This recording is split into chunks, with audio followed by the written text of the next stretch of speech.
Apa yang membuat engkau ragu? Tujuan sejati menunggumu sudah, tetaplah pada pendirian semula. Di mana artinya berjuang tanpa sesuatu pengorbanan? Kemana arti rasa satu itu? Bersatulah semua seperti dahulu. Lihatlah ke muka keinginanmu. Di sebuah studio yang sangat luar biasa. Kita lihat dari sini monitor.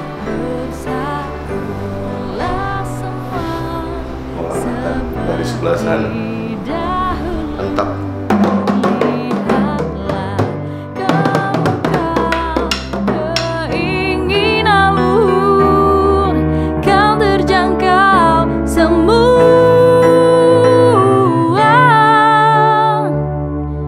Pemuda, mengapa wajahmu tersirat dengan pena yang bertinta belang? Cerminan tindakan akan perpecahan. Bersihkanlah nodamu semua. Masa depan yang akan tiba menuntut bukannya nuansa yang selalu menabirimu, pemuda. Bersatulah semua seperti dahulu.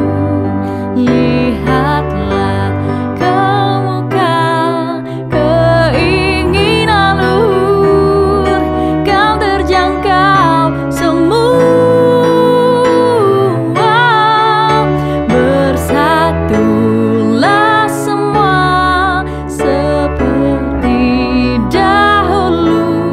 Lihatlah ke muka keinginanmu, kau terjangkau semua. Bersatulah semua. Anggota DPR RI Komisi 10 Fraksi PDI Perjuangan Bapak Dr. Sofiantan. Yang saya hormati anggota DPRD Provinsi Sumatera Utara Bapak Rudi Hermanto. Yang saya hormati Ketua Yayasan Perguruan Sultan Iskandar Muda Ibu Vince. Dan yang saya hormati Ketua Remaja Harapan Nusa Bangsa Bapak Bobi Halim. Dan seluruh tamu undangan yang hadir, serta yang saya banggakan mahasiswa-mahasiswi penerima beasiswa KIP jalur aspirasi dari Bapak Dr. Sofiantan. Puji dan syukur ya kami panjatkan kepada Tuhan Yang Maha Esa atas kesehatan yang diberikan sehingga kita semua dapat hadir pada acara seminar kepemudaan dengan topik peran dan kontribusi pemuda untuk Nusa Bangsa di masa pandemi. Kegiatan ini merupakan program dari Kementerian Pemuda dan Olahraga Republik Indonesia yang bekerja sama dengan anggota DPR RI Bapak Dr. Sofiantan, di mana pelaksanaannya dipercayakan kepada Remaja Harapan Nusa Bangsa. Pada kesempatan ini juga saya sampaikan, ya saya laporkan undangan yang hadir itu berjumlah kurang lebih 100 mahasiswa yang terdiri dari 13 kampus, ya, yaitu yang pertama Unpri, kemudian ada STMIK Time, kemudian Poltek Cendana, STOK Binaguna, UMI, AMI MBP, Universitas Quality, USU, Unika, Poltek Wilmar Bisnis Indonesia, Poltek MBP, AMI Medicom, dan yang terakhir STIE Eka Prasetya. Nah. Puji syukur kita panjatkan kehadirat Tuhan Yang Maha Esa. yang mana pada pagi hari ini kita bisa berada di ruangan yang sejuk, Aula Auditorium Bung Karno, sebagai proklamator Republik Indonesia. Jadi Indonesia bisa merdeka pada hari ini karena Bung Karno dan Bung Hatta.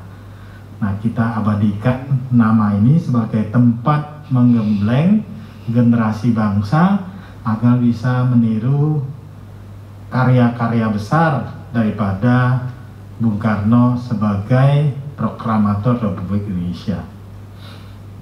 Hari ini cukup menarik karena judulnya adalah Peran dan Kontribusi Pemuda untuk Nusa Bangsa pada Masa Pandemi. Apa peran pemuda?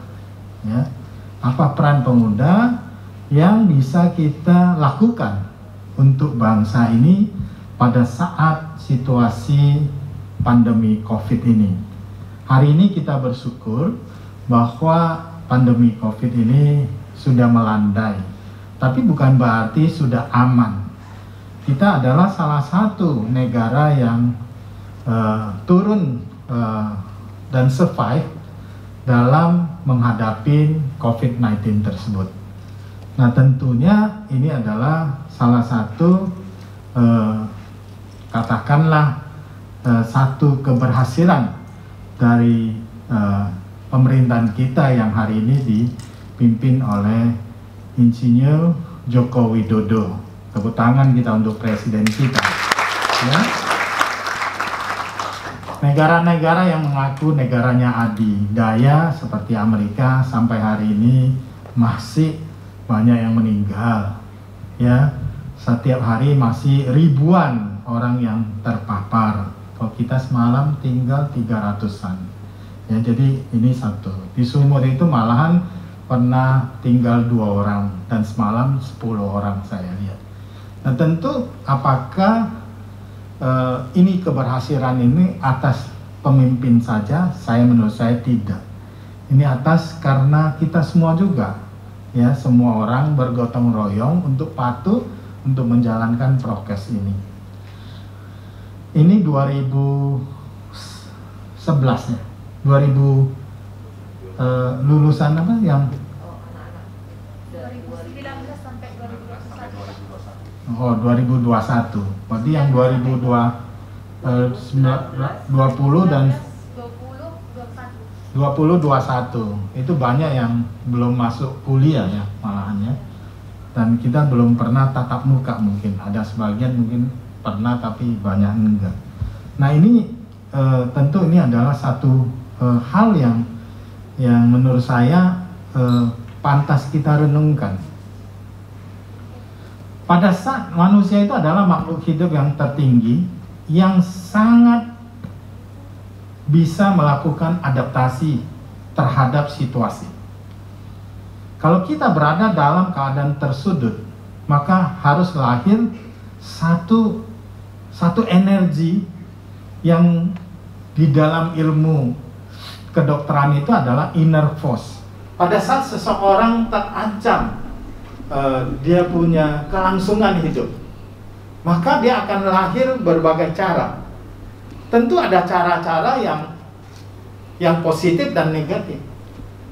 Kalau yang negatif tentu jalan pintas, misalnya dia dalam keadaan lapar, kemudian jalan pintasnya itu adalah bagaimana kita bisa menyuri, merampok, ya, melakukan hal-hal yang tidak terpuji, yang cara kerjanya adalah mau instan, mau cepat. Nah, karena itu adalah bukan pemuda yang berpemikiran positif, bukan yang melakukan satu inner force yang positif. Tapi bagi orang yang positif menghadapi situasi yang sulit, maka dia akan lahir ide-ide yang brilian, yang justru apa yang dihasilkan itu menyebabkan sesuatu yang luar biasa.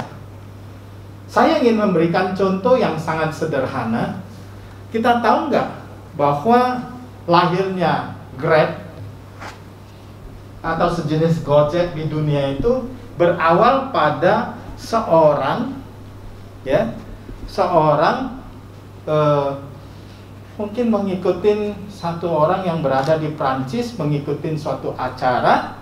Begitu dia keluar dari ruangan itu, hujan deras, lahir ide bagaimana supaya dia bisa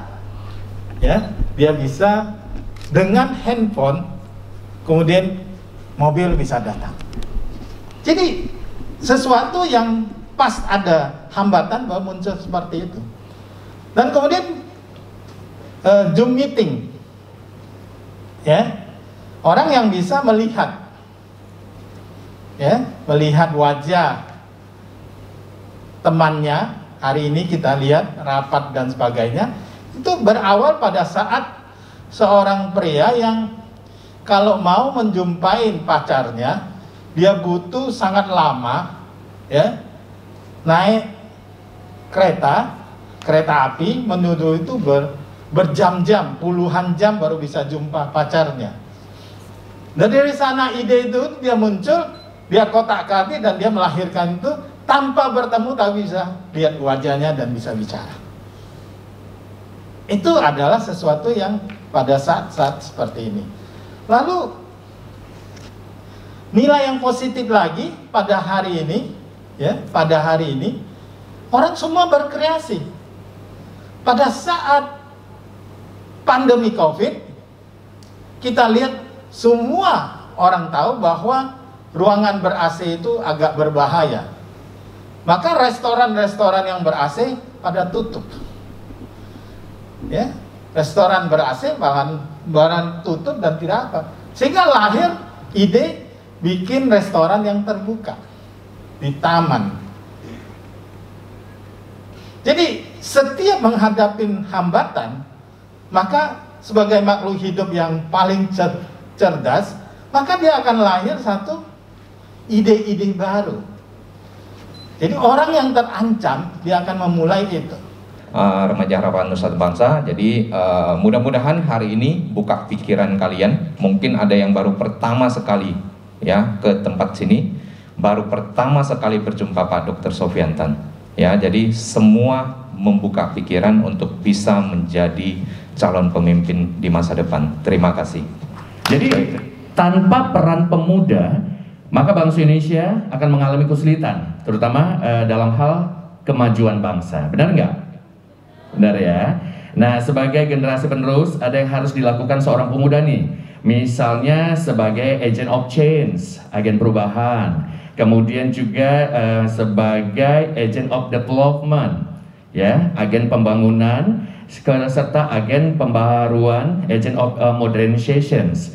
Nah, membangun pendidikan dan juga memiliki semangat juang yang tinggi.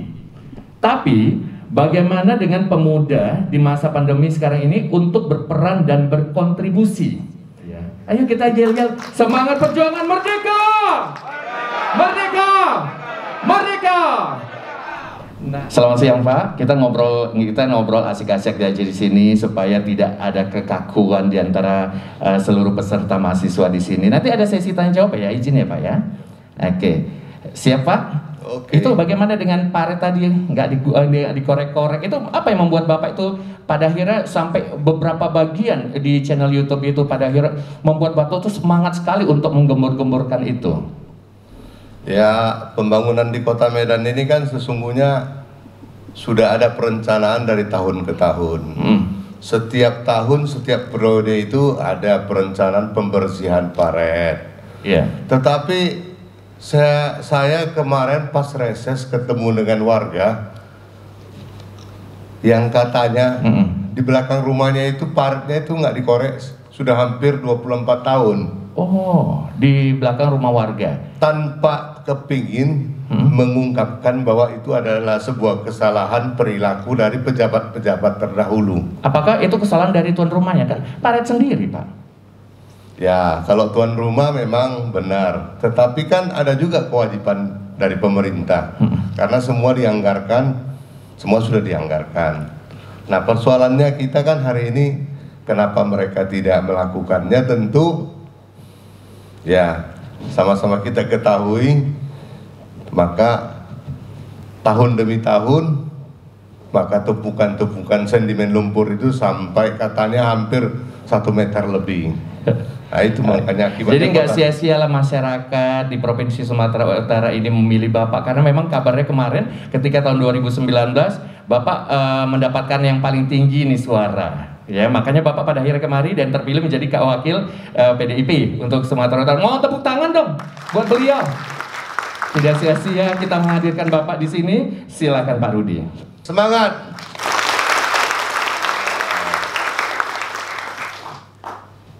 Kenapa harus semangat? Di sini kita berkumpul adalah tadi sebagaimana telah disampaikan Pak Dr. Sofiantan dan panitia, bahwa yang hadir ini adalah orang-orang terpilih. Benar? Benar? Nah, kalau orang-orang pilihan, tahu nggak? Pertama, kalau dari awal ketika kita ini adalah manusia-manusia yang terpilih di sini, makanya saya agak grogi Pak Dokter. 2 kali saya ke toilet. Terus terang harus saya sampaikan secara jujur, saya biasa Pak Faisal menerima demo 2000 orang biasa, saya sendirian. Saya dengan tenang menerima. Tapi pagi ini benar-benar grogi saya. Ada rasa-rasa takut saya berhadapan dengan adik-adik semua di sini. Mungkin ini aura-aura pemimpinnya nampak ini. Saya biasa berpidato di depan gedung DPRD Provinsi Sumatera Utara, tadi demo. Seperti ini juga kalau nanti lihat foto atau diikuti Facebook saya biasa pidato. Nggak grogi kok. Di depan saya gubernur, wakil gubernur, kepala dinas, pejabat-pejabat tinggi se-Sumatera Utara. Tapi pagi hari benar-benar saya grogi ini. Sungguh. Sampai 2 kali saya ke toilet. Dan saya yakin yang hadir ini semua benar-benar adalah orang-orang luar biasa. Pertama, ketika seorang ayah menikah dengan ibu semua, maka ini biologi. Itu kan beratus ribu sperma yang mengejar satu ovum. Perlombaan yang luar biasa itulah menjadikan bayi, ya Pak Dokter ya. Anda ini orang-orang pilihan dari beratus ribu sperma yang diberikan oleh ayah ke ibu, dan satu yang ditangkap, maka menjadi bayi. Benar? Benar? Nah, maka Anda hari ini menjadi bayi yang sudah tumbuh dewasa, dan hari ini terpilih di antara berbagai perguruan tinggi di Sumatera Utara di bawah koordinasi daripada Bung Halim untuk melakukan pemilihannya, tentu atas pilihan-pilihan sebelumnya dari timnya Pak Dr. Sofiantan. Dari beratus ribu, bahkan mungkin jutaan mahasiswa-mahasiswa atau pemuda-pemuda, Andalah yang terpilih. Dan hari ini kita berkumpul di sini. Saya ingin bertanya, kalau petarung suaranya agak keras, kamu petarung? Jawabnya merdeka aja lah ya, biar gampang. Kita yang hadir ini adalah petarung? Petarung? Kurang keras, karena belum merdeka ini. Tadi banyak yang belum sarapan ini, saya rasa ini. Ya. Sekali lagi, ayo. Kalau kita petarung agak kuat sedikit suaranya ya. Ini perempuan ini mayoritas, hampir 60% ini saya lihat perempuan. Yang cowok coba angkat tangan. 70% perempuan. Ya, Pak Halim ya, benar ya? Dan benar, Bu Vince, ini wakil perempuan ini luar biasa ini. Perempuan akan jadi pemimpin masa depan di Kota Medan dan Sumatera Utara, juga Indonesia. Merdeka! Nah, kalau ini semangat tepuk tangannya, kalau udah dibilang perempuan, wah semangat kali dia. Mungkin aku ini nanti jadi wali kota ini katanya. Nampak wajah-wajahnya terpilih jadi wali kota nanti ini. Yang kedua pertanyaan saya, apa kita ini orang-orang yang sebagaimana disampaikan Pak Dokter tadi adalah orang-orang yang punya perasaan kepedulian terhadap sesama. Ketika teman Anda, ketika tetangga Anda membutuhkan pertolongan, apakah kita akan menolong, akan peduli, atau kita biarkan saja? Yang peduli coba angkat tangan. 1, 2, 3. Ya, berarti hampir semua orang-orang peduli, dan saya bangga berada di antara kalian. Karena dengan adanya rasa kepedulian, maka kalian sudah punya bibit-bibit menjadi politisi maupun jadi pemimpin. Pemimpin yang baik itu adalah pemimpin yang peduli terhadap sesama, peduli terhadap kesusahan dan kesedihan lainnya. Sebagaimana kita sudah lihat tadi Pak Dr. Sofiantan, bagaimana beliau sudah berupaya dan berusaha menjadi manusia yang peduli, bahkan pedulinya sampai masa depan. Tadi saya diajak berjalan-jalan ke perguruan tinggi, calon ya Bu ya, sudah dipersiapkan akan membuat sebuah perguruan tinggi yang luar biasa, bagus dari sisi gedung, mungkin dari sisi pendidikannya juga nanti akan yang terdepan di Kota Medan maupun Sumatera Utara. Tepuk tangan untuk Pak Dr. Sofiantan. Karena cita-cita beliau ini tidak sekedar hidup, bukan sekedar hidup. Kata Gus Mus, hidup kita ini bukan sekedar makan. Kalau orang hidup hanya cari makan, babi di hutan pun nggak ada tuannya bisa cari makan. Di perapat itu monyet banyak, nggak pernah dia pikir cari makan. Kalau cuma cari makan, tapi kita hidup dengan sebuah cita-cita dan kebanggaan untuk keluarga, bangsa, dan negara. Tepuk tangan untuk kita semua. Dengan adanya sifat kepedulian itu, maka Merdeka! Asal dari Universitas Katolik Santo Thomas Medan. Di sini saya bertanya Pak. Fakultas Ilmu Hukum Pak. Di sini saya sebagai pemuda, terutama saya ingin mempertanyakan tentang peran dan kontribusi saya Pak. Karena di sini saya masih bingung, bagaimana peran pemuda, terutama dalam membantu teman-teman pemuda maupun saudara-saudari dari penyandang disabilitas Pak. Karena dulu saya pernah PKL, tamatan dari SMK 9 jurusan pekerja sosial, saya PKL di SLB Negeri Pembina Medan. Di sana saya banyak menemukan teman-teman yang disabilitas dari beragam disabilitas. Ada yang fisik, ada yang mental, dan banyak. Di situ mereka banyak memiliki kelebihan. Namun dari keterbatasan saya, mungkin yang saya kurang mengerti dari bahasa isyarat ataupun apa dari maksud mereka, di sini saya mempertanyakan, otomatis kan di masa pandemi ini mereka mungkin tidak bertemu secara langsung dengan teman-teman yang lain, sementara mereka membutuhkan sosial yang sama mereka, yang sama-sama saling mengerti. Di masa pandemi ini kan banyak sekolah itu melalui Zoom. Pasti mereka mengalami banyak keterbatasan ataupun kurangnya dari bersosialisasi sama mereka. Jadi sini saya bertanya juga Pak, bagaimana sebenarnya peran yang dilakukan terutama kita pemuda yang memiliki kesempurnaan untuk membantu teman-teman dari penyandang disabilitas. Terima kasih Pak.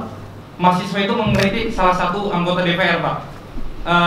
Jadi yang saya ingin tanyakan adalah, apakah mengkritik atau mempertanyakan pekerjaan itu suatu peran dan kontribusi mahasiswa-mahasiswa Pak atau pemuda? Pertanyaan saya Pak, apa saja yang harus kami persiapkan agar menjadi pemuda yang bisa menjawab tantangan zaman yang keras di zaman sekarang Pak? Jadi volunteer ya, pekerja sosial ya. Saya bangga mengenal Anda. Nanti minta nomor WA-nya. Karena kita punya sebuah atmosfer, sebuah gelombang yang sama. Saya pikir banyak pekerjaan-pekerjaan sosial dengan Pak Bobi nanti, dan rekan-rekan ini semua orang-orang yang bergerak di bidang sosial. Perlu diketahui deh, di hadapan kita ini Pak Irwan ya, tolong berdiri dulu hadap ke sana. Ini Pak Irwan, tepuk tangan untuk beliau dulu. Pak Irwan ini adalah presiden mantan ya, atau masih presiden? Mantan presiden Lions Club. Ya, silakan duduk Pak Irwan. Lions Club ini adalah sebuah organisasi nirlaba yang tersebar di seluruh dunia, yang bisa mengumpulkan dana dari kecil sampai besar, sering melakukan kegiatan-kegiatan sosial membantu masyarakat di mana saja di seluruh penjuru dunia, dan terkhusus di Medan. Bapak-bapak inilah Pak Bobi, saya juga termasuk, Dr. Sofiantan juga bagian daripada anggota Lions Club. Lions Club itu banyak divisi, banyak yang bisa kita lakukan. Operasi katarak gratis, menolong orang yang cacat kaki dan lain sebagainya. Jadi saya ingin sampaikan kepada Adinda bahwa disabilitas ini saya juga sering melakukan kegiatan. Ada 3 pertemuan reses saya yang mengundang orang tuli di acara tersebut. Kan lucu ya, saya pidato orang tuli itu di depan semua. Apa dengar? Pasti tidak dengar. Tapi saya memakai seorang ahli bahasa isyarat. Nah, kalau adik tertarik tentang itu bahasa isyarat, nanti kita komunikasi, ya. Itu ada namanya Gerkatin. Apa namanya? Gerkatin, Sumatera Utara dan Kota Medan. Oh, itu tentang bahasa isyarat gitu ya Pak ya? Iya, nanti ada komunitasnya, ada guru-gurunya, nanti saya bisa komunikasikan. Anggota parlemen, tahu nggak arti parlemen?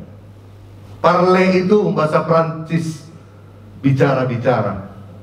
Men itu orang. Jadi orang yang dibiayai oleh negara untuk cakap-cakap, menyuarakan suara rakyat. Ketika kami dipilih oleh rakyat untuk mewakili orang-orang dari dapil kami, maka kami akan bersuara. Contohnya yang banjir, yang macet. Ketika ibu itu menyampaikan ke saya, maka akan saya suarakan lagi. Dia kan sendiri Pak, satu suara. Saya diwakili oleh 26.681 suara. Corong saya lebih gede lagi. Nah, ketika satu orang bicara, saya akan menyampaikan atas nama ratusan ribu orang. Nah, demikianlah fungsi DPR itu sesungguhnya. Jadi ya, terima kasih atas pertanyaannya. Penanya kedua? Penanya kedua, Simeon Ginting. Ini mengkritik kinerja anggota DPR ya. Angkat tangan dulu, mana tadi Simeon?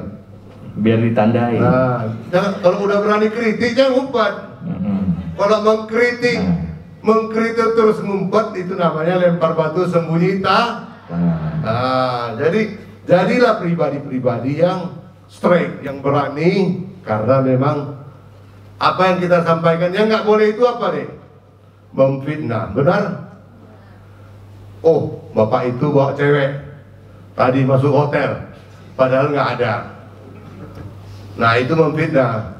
Mungkin juga bapak itu bawa perempuan masuk hotel, mungkin dia nolong tadi ada yang pas mobilnya rusak atau kendaraan. Contohnya lah, adik ini pas mau kuliah, pas macet, saya kenal kan si si Bagariang. Bapak kenal, naik deh. Terus saya bawa, ada yang potong, Pak Rudi bawa cewek katanya. Ya benar, dia cewek. Cuma saya antar ke sekolahnya kan, karena saya kenal. Dan itu harus dipertanggungjawabkan secara moral. Nah, jadi kalau fitnah harus kita lawan. Mengkritik itu kalau realitas silakan saja deh. Ya, kita bersama-sama deh. Karena anggota DPR ini seperti lagu slang, kan ada lagunya ya. Kerjanya hanya tidur. Wakil rakyat, wakil rakyat, kerjanya selalu merakyat. Ya, Anda boleh kritik sepanjang punya alasan-alasan dan argumentatif, tidak hoax, tidak fitnah. Itu silakan aja deh, nggak apa-apa. Tepuk tangan untuk Simeon Ginting.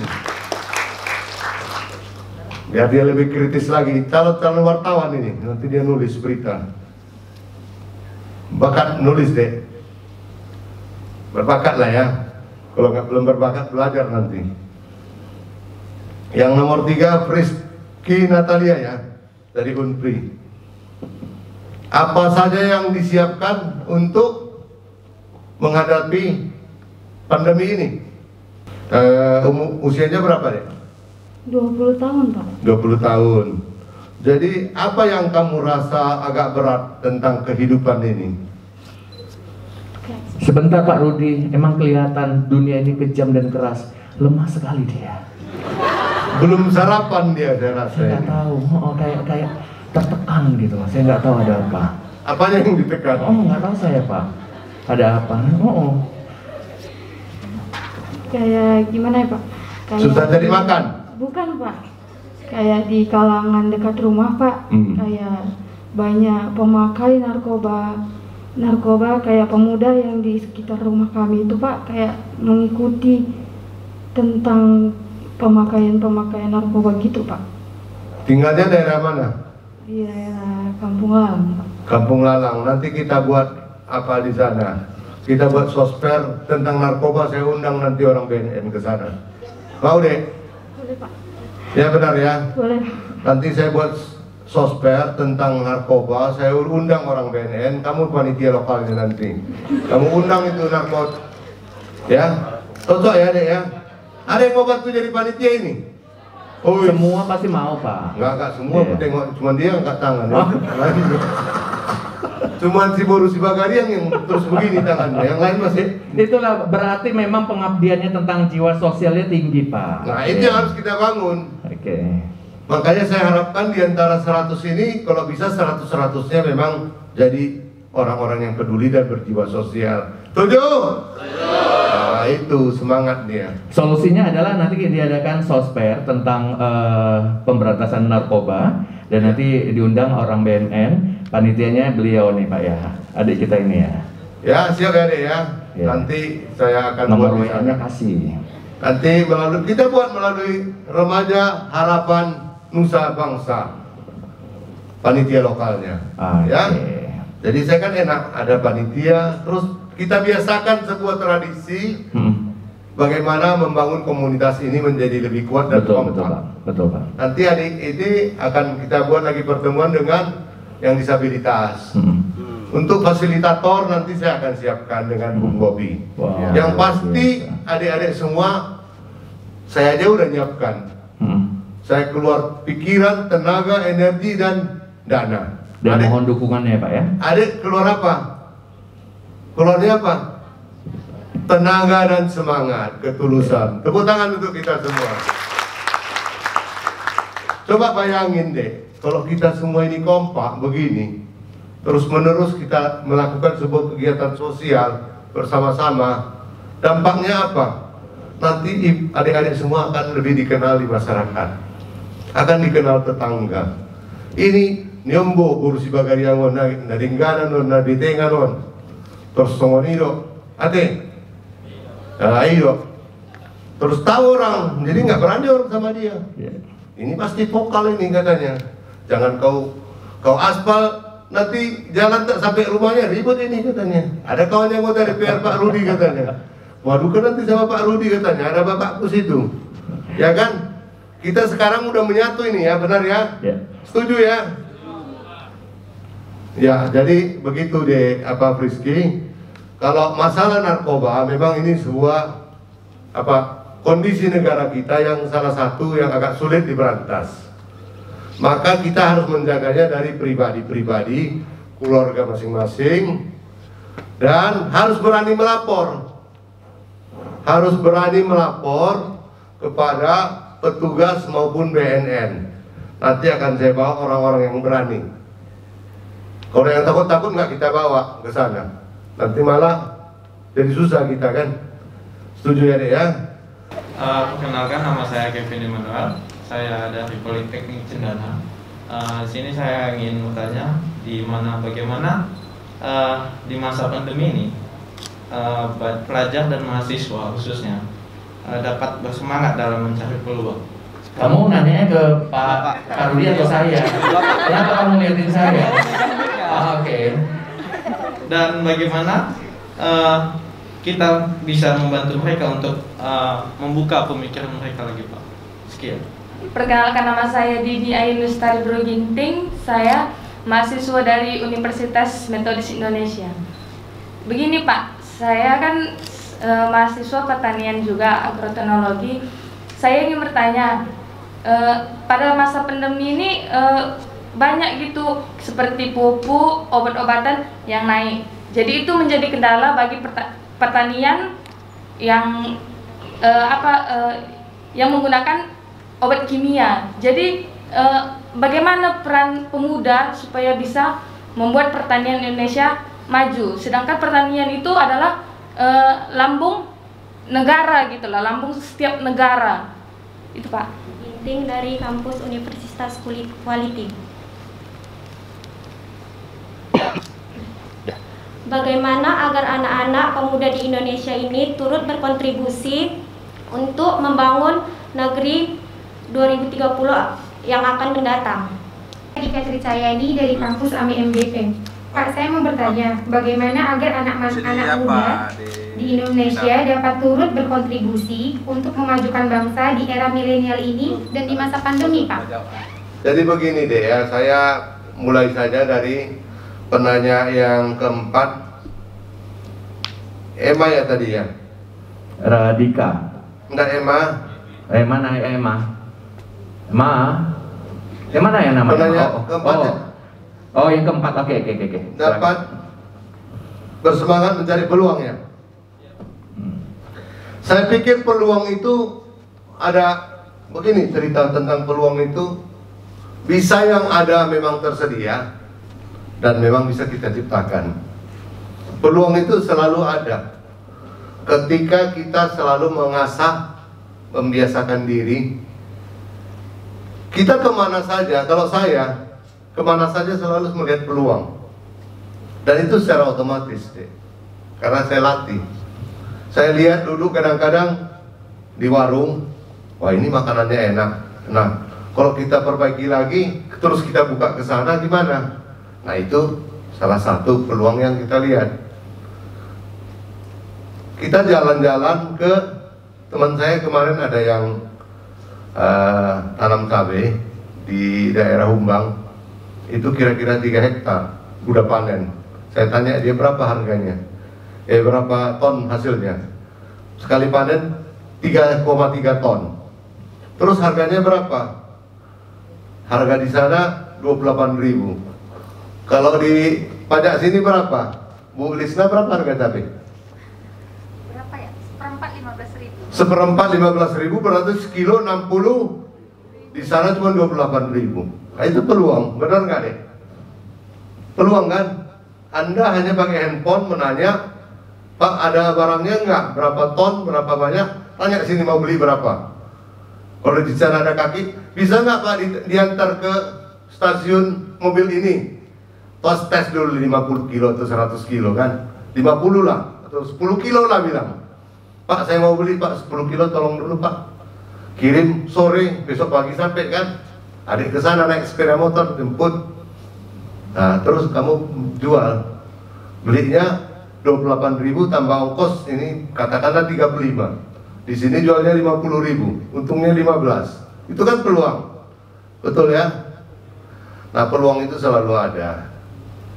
Demikian juga kamu jalan-jalan ke Belawan, lihat ikan jenis ini berapa, dipajak berapa.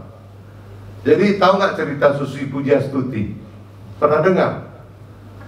Pernah ya. Jadi Susi Pujiastuti itu ketika SMA, dia kan nggak tamat di SMA-nya.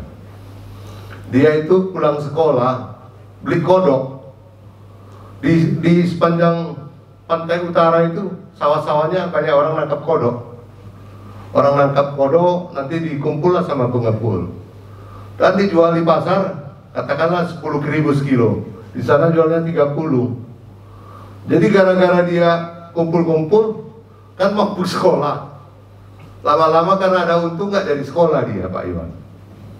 Dia nongkrong, dia tongkrongin di pajak itu, jual kodok dia tiap hari. Akhirnya jadi meningkat ke udang, ke apa. Akhirnya dia ekspor ke Singapura udangnya. Ikan-ikan yang mahal, ikan bawal itu sampai ratusan ribu. Tapi kalau dibeli sama nelayan 15.000, 20.000. Tapi di Singapura 100.000. Nah, bawanya pakai apa? Pakai pesawat. Mula-mula kirim pakai kargo. Akhirnya setelah omsetnya gede, dia ketemu sama perusahaan pesawat kecil waktu itu, sejenis Susi Air yang penumpangnya 8 orang. Saya pernah naik itu Susi Air. Nah, akhirnya dia ditawarin, dikasih kredit itu pesawat. Makin banyaklah dia kumpul udang-udang sama ikan-ikan itu, maka dibawa ke Singapura. Bayangin kalau 1 ton untungnya 50.000, berarti 1 ton itu 1.000 kilo kan, benar? Kalau untungnya 50.000, 50 juta, hanya 3-4 jam kerja dia udah untung 50 juta bawa ke Singapura. Bayangin satu hari dia 2 kali untung 100 juta. Nah, itulah dimulai dari hal-hal kecil. Kalau 50 juta satu hari, sebulan 1,5 M kan. Nah, saya pikir itu ilustrasi. Itu hanya penyemangat. Banyak peluang. Banyak peluang. Apa saja bisa jadi peluang. Ketika masker ini kemarin baru marak dan tidak ada barang kan pakai kain ini, kain-kain pecah. Kalau adik-adik rajin, datangin aja tukang jahit, kumpulin kain atau beli kain buat dijual kan bisa. Nah, contohnya ini Pak Bayu istrinya, ini Pak Kepling ini. Tepuk tangan dulu itu Pak Kepling ini. Sampai ratusan ini apa? Istri saya kebetulan apoteker dan buka apotek, beli sama istrinya Pak Bayu. Jadi peluang itu bisa di mana-mana saja deh. Setiap kesempatan, setiap momen, setiap zaman pasti ada kesempatan. Tapi kalau kita selalu bertanya, tidak menggunakan kita punya kemampuan berpikir, apalagi sekarang kan bisa dilihat. Yang hobi masak ada nggak? Yang hobi, coba yang hobi masak. 1, 2, 3. Yang hobi masak nanti kumpul di sini ya. Yang hobi masak nanti kumpul sebentar sama saya. Untuk apa Pak? Ada nanti. Perlu ya. tes bagian tester food gitu perlu ya, Pak? Saya kasih Bapak nanti tester. Terima kasih ya Pak. Yang tadi tunjuk tangan nanti kumpul ya sebelum pulang ya, atau sama-sama di luar nanti. 5-10 menit aja kita butuh waktu. Jadi contohnya itu banyak. Banyak kita bisa buat peluang-peluang untuk kita maupun keluarga. Bayangin kalau kita sudah bisa menghidupi diri sendiri, bisa nolong seperti sampaikan Pak Dokter tadi, ngajar les dan lain sebagainya. Saya pikir itu banyak peluang. Nah, itu lanjut tentu pertanyaannya ke pertanyaan yang selanjutnya mengenai pertanian dan pupuk. Ya. Pertanian dan pupuk itu memang kelangkaan. Situasi itu kita tidak bisa pungkiri. Kalau pupuk langka, kita harus pakai otak memakai pupuk apa? Buka YouTube juga kembali. Lagi-lagi YouTube dan Mbah Google adalah solusi. Itu sampah-sampah kita korek, sampah kita taruh di bawah, kita taruh tanah, kita taruh kotoran binatang. Terus itu adalah solusi membuat pupuk pupuk organik ya, atau pupuk guano namanya ya. Itu nanti bisa dipergunakan. Terus ada tadi saya bilang maggot itu kan solusi juga bagi peternak. Maggot itu kan nggak usah bayar, cukup kasih dedak, kasih Yakult, kasih gula, dia kan datang sendiri. Tapi kalau mau cepat cari saya nanti, aku kasih bibitnya. Kalau mau belajar, saya kasih kesempatan di tempat saya. Saya lagi bangun itu sebuah tempat untuk latihan-latihan adik-adik nanti kalau berkenan, kita bisa buat. Siapkan tempatnya. Diana Ginting yang dari Politi, ini juga kontribusi 2030. Saya pikir kontribusi itu nggak usah nunggu lama-lama deh. Dari sekarang aja Anda sudah boleh berkontribusi. Saya pikir hal yang terbaik adalah lihat dulu lingkungan kita. Lingkungan kita apa yang harus kita tolong dan apa yang bisa kita. Kalau memang belum dapat solusinya, boleh adik komunikasi sama saya juga boleh dengan Bung Bobi. Nanti akan kita bantu deh.